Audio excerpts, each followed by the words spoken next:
di ujung barat Sulawesi, di antara deru ombak yang tak pernah berhenti, tersimpan sebuah kisah yang hampir hilang ditelan waktu.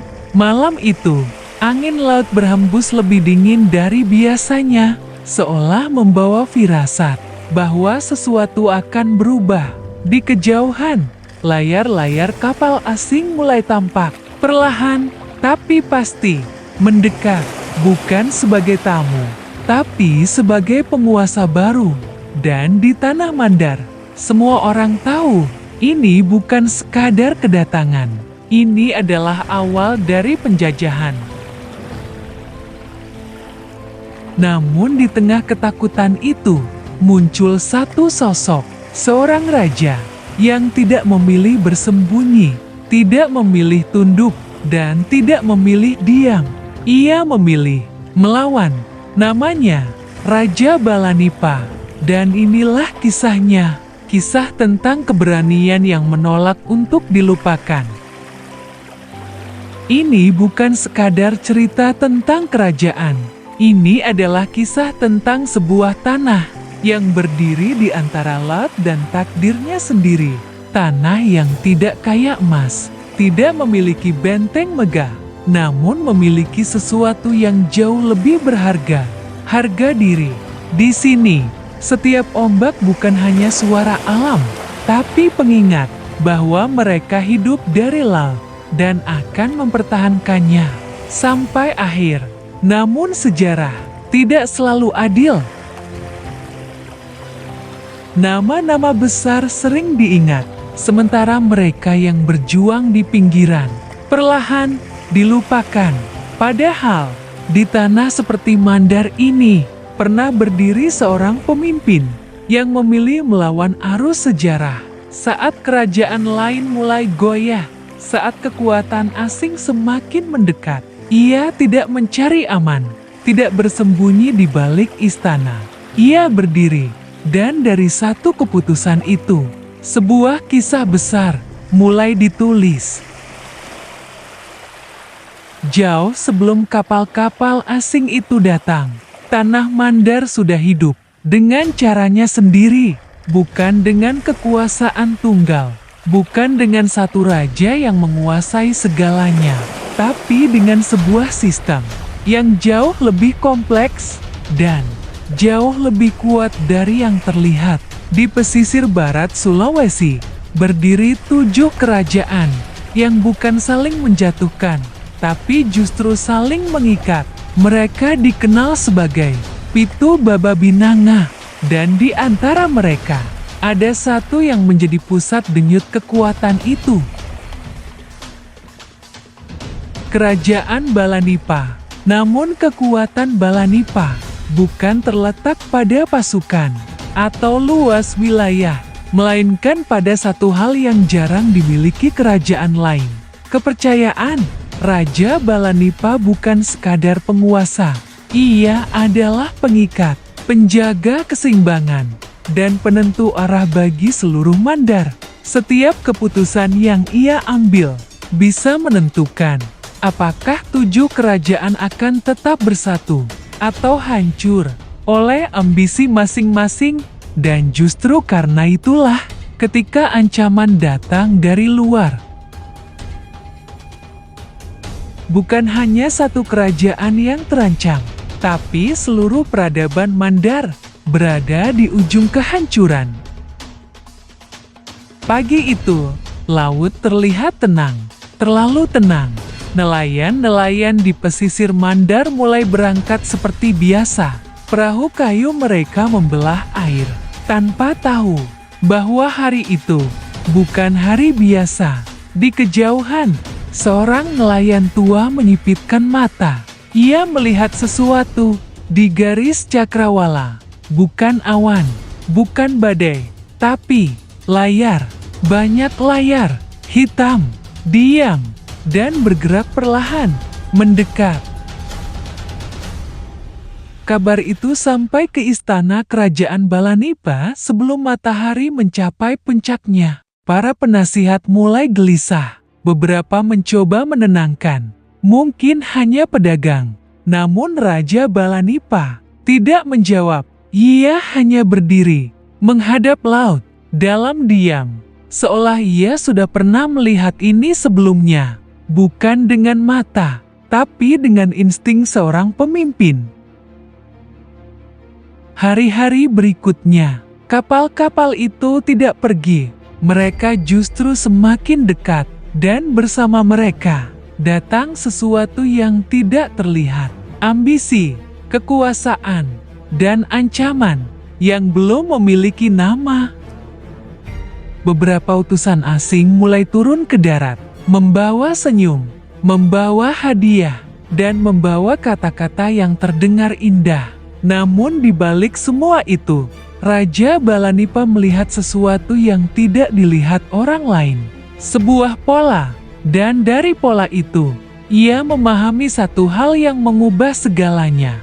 Ini bukan awal perdagangan, ini adalah awal penguasaan. Malam itu, angin laut kembali berhembus, namun kali ini tidak lagi terasa damai. Dan untuk pertama kalinya, Raja Balanipa membuat keputusan yang akan menentukan nasib seluruh Mandar. Awalnya, mereka datang dengan senyum. Utusan dari VOC membawa hadiah, kain mahal, senjata, dan janji yang terdengar seperti harapan, kerjasama, perlindungan, perdagangan yang saling menguntungkan. Namun di balik semua kata itu, ada satu hal yang tidak pernah mereka ucapkan. Kendali. Perlahan, satu persatu kerajaan di pesisir mulai goyah. Beberapa pemimpin mulai berpikir, lebih baik tunduk daripada hancur. Kesepakatan demi kesepakatan dibuat tanpa disadari. Rantai mulai terpasang, bukan di tangan, tapi di kekuasaan. Di dalam istana kerajaan Balanipa, suasana berubah. Ruang musyawarah yang dulu penuh persatuan, kini dipenuhi bisikan, curiga, ketakutan, dan kepentingan. Beberapa penasihat mulai membelot, diam-diam menerima tawaran, emas, jabatan, dan janji kekuasaan. Setelah semua berakhir, Raja Balanipa mulai menyadari ancaman terbesar bukan datang dari laut, tapi dari dalam. Satu malam, sebuah pertemuan rahasia terjadi. Di balik gelap, seorang bangsawan Mandar duduk berhadapan dengan utusan VOC. Kesepakatan dibuat dengan satu harga, mengkhianati tanahnya sendiri. Dan keesokan harinya, strategi kerajaan bocor, pergerakan pasukan diketahui, rencana pertahanan runtuh, serangan datang, lebih cepat, lebih terarah, seolah musuh sudah tahu segalanya. Rakyat mulai panik, beberapa wilayah jatuh, dan kepercayaan mulai hancur. Siapa kawan dan siapa pengkhianat tak lagi jelas. Di tengah kekacauan itu, Raja Balanipa dihadapkan pada pilihan paling kejam, mempercayai orang-orang di sekitarnya, atau melawan sendirian. Dan disitulah perang sebenarnya dimulai, bukan hanya melawan penjajah, tapi melawan pengkhianatan dari dalam.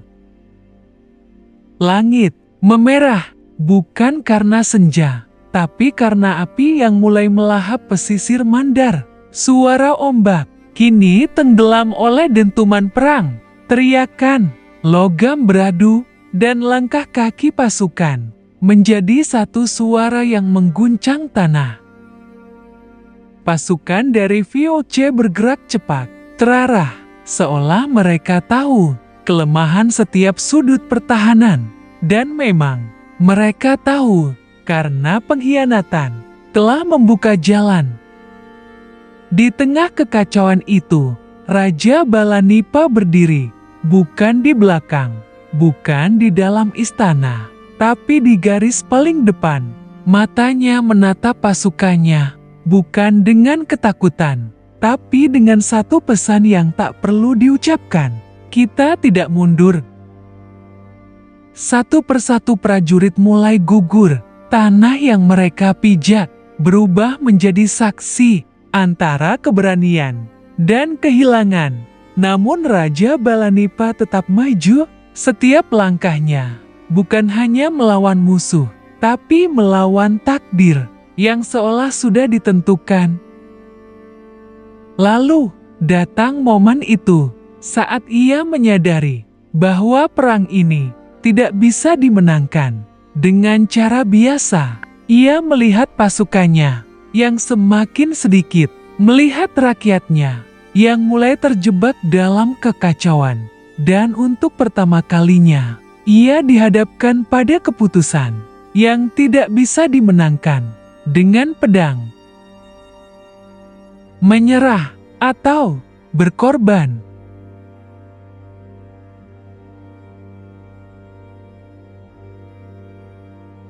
Raja itu menarik napas panjang, menatap laut, tempat semua ini bermula. Dan di tengah gemuruh perang, ia memilih bukan untuk menyelamatkan dirinya, tapi untuk menyelamatkan masa depan Mandar.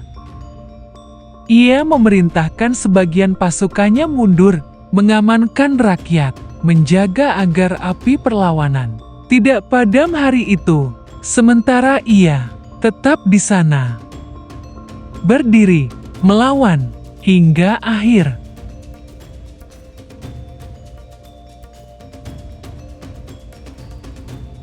Legenda mengatakan, di saat-saat terakhirnya, Raja Balanipa masih bertarung, seolah ia tahu bahwa tubuh bisa jatuh, tapi perlawanan tidak boleh mati. Dan di sanalah, di antara api, laut, dan darah, seorang raja tidak hanya bertempur, ia menjadi simbol.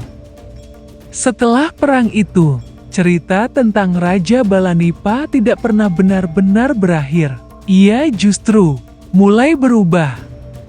Dalam catatan sejarah, perlawanan kerajaan-kerajaan di Mandar terhadap VOC memang nyata. Ada bukti, ada catatan, dan ada jejak konflik yang tidak bisa disangkal.